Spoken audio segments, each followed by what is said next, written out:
When you think of a dragon, you probably think of a great fire-breathing reptile, a beast evil enough and terrible enough to destroy whole towns and devour livestock. But where did these tales come from? Were these the product of imagination? Or were they real? The origins of dragon legends are in the past, and to find the answers, that's just where we'll have to go. Our first stop is China, with a certain merchant named Marco Polo. Marco Polo was an educated man, and wily as a fox. While in China, he describes a very strange animal.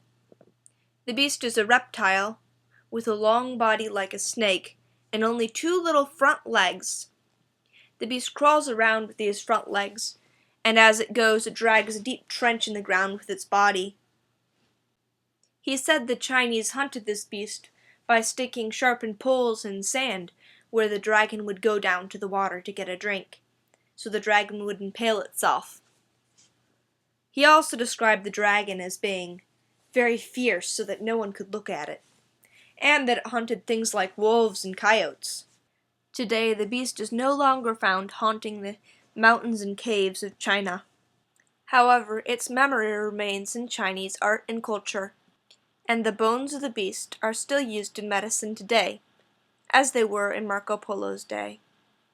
Marco recorded his findings of the dragon in a book about his travels, along with many other wondrous and amazing things, which would be readily doubted were they not true. Today, critics still disbelieve Marco Polo's account. They say that he must have seen an alligator and been very, very confused and misinformed by the locals as to its habits. Other critics say he saw a fossil in the imperial collection and made up stories so people would listen to him.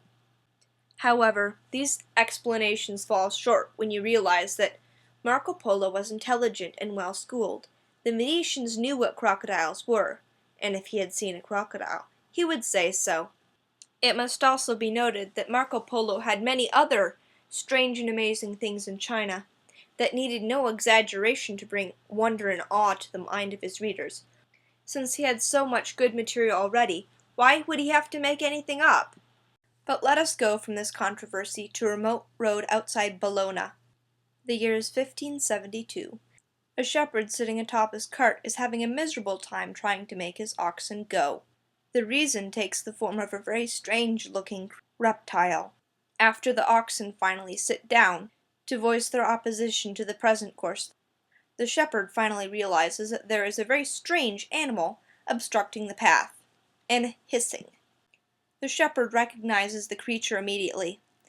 It's a dragon, or in the Old English, a worm.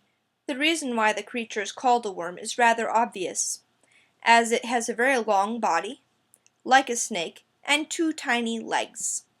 As these creatures were known to be dangerous, the shepherd smacks the creature on the head and kills it, and goes on his way. But that is not the end of the story.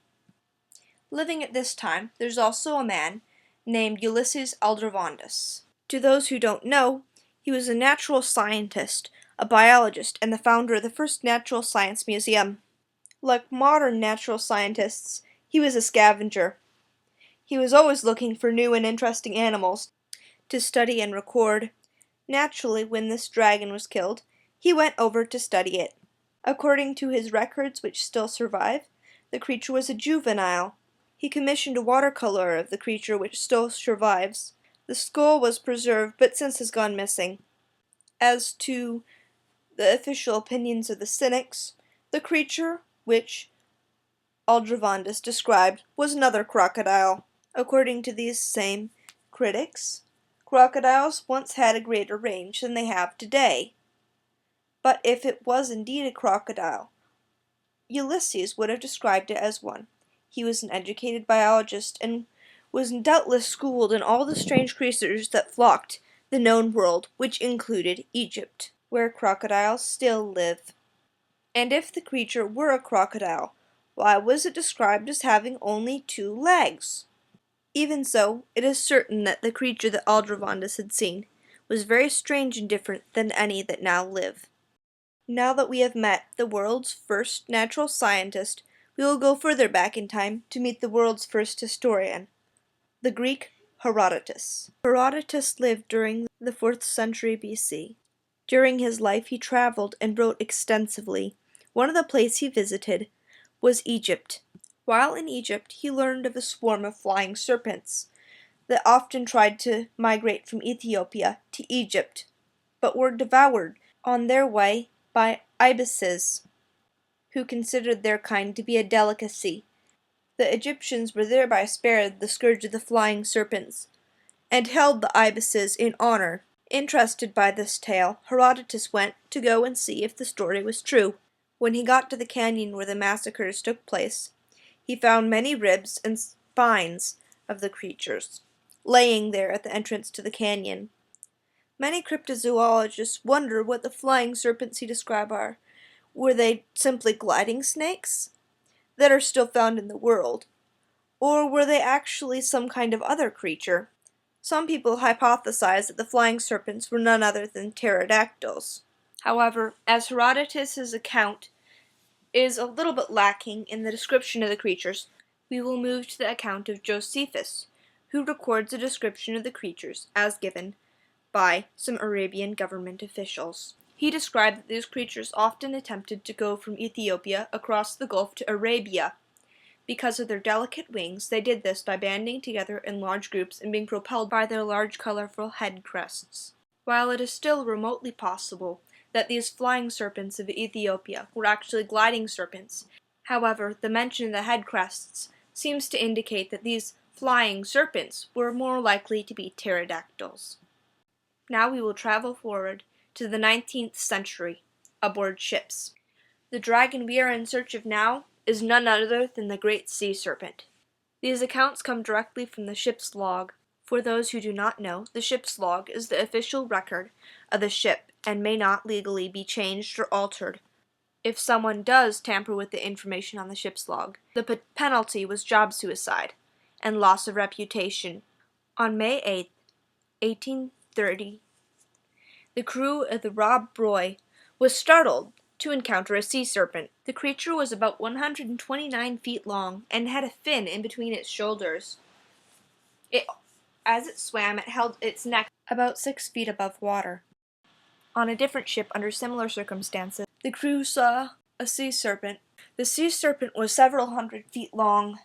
This creature too put its head above water, but as it was a larger creature, more of the neck stuck out, and it had a ruff on its head.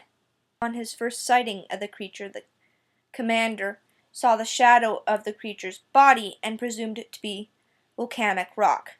According to estimates, the creature was from 200 to 500 feet long. Theories regarding the identity of these creatures range from oarfish to sharks to even plesiosaurs. While oarfish actually are sea serpents in all their classical telling, it would be more plausible to explain the creatures as plesiosaurs because they keep their heads out of the water while they swim, while an oarfish, which is an eel-like thing, wouldn't be able to do that. The shark explanation to explain the fin seems nice and tidy until you realize that it's a stretch to imagine a shark could hold its head 6 feet above water. At the end of all things, we are left with a mystery. Whether dragons were imagined, merely out of proportion, or real, the experts will never agree. But one thing is for certain. New stories about dragons, although assuredly fiction, will never cease to be written, and people will never stop wondering about the mysteries of dragon legends.